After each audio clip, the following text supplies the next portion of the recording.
Pomeroy vient de sortir de la scène du Bang, donc je l'accueille ici sur le studio Live Bang. C'est donc Jacques Pomeroy, PDG du groupe Inetum. Bonjour, bonjour, installez-vous.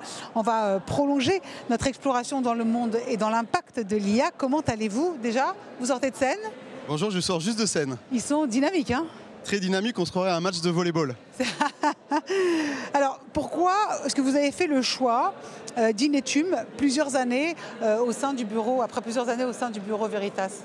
Parce que je trouvais fascinant deux choses. Premièrement, d'aller retourner travailler dans une entreprise de technologie à une période où le monde change de façon accélérée avec l'intelligence artificielle. Alors, je rappelle que Inetum, c'est le développement numérique. De services numériques, voilà. Des consultants qui mettent en place les technologies chez nos clients.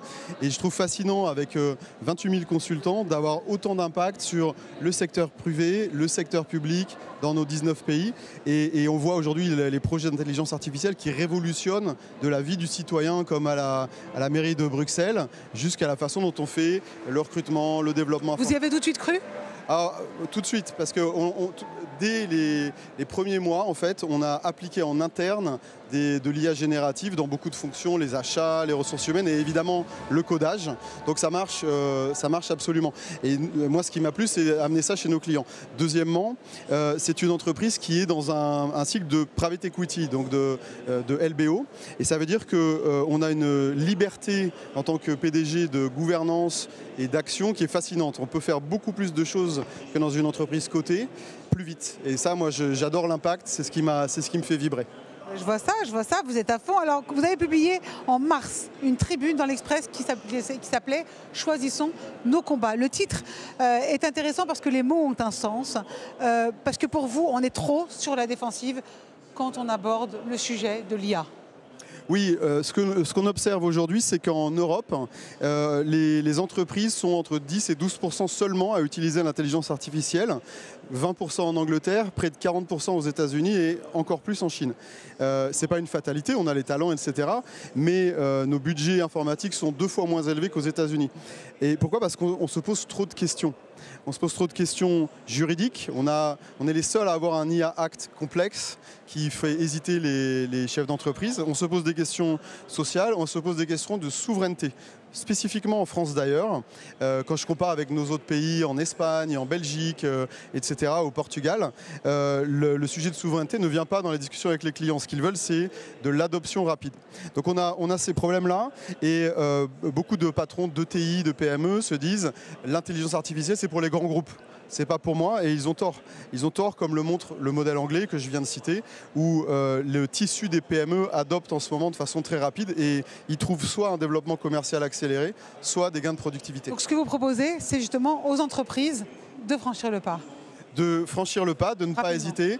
Et moi qui ai vécu 15 ans aux États-Unis, ce que j'ai retiré de cette expérience là-bas, c'est il vaut mieux prendre un risque, échouer, corriger la trajectoire, que passer trop de temps, surtout de nos jours, à tout anticiper, tout planifier, pour ne pas faire d'erreur. Donc vive l'erreur, vive l'expérimentation et vive la vitesse. Vous venez de dire il y a 5 minutes que l'un des problèmes en Europe, c'était l'IA Act. Vous pensez justement que ça ne protège pas les entreprises, que ça les entrave? J'ai imprimé l'IA Act sur mon bureau. C'est un document gros comme ça. C'est gros comme ça en version papier. C'est extrêmement complexe. Et le comprendre, en fait, c'est écrit par des avocats pour des avocats.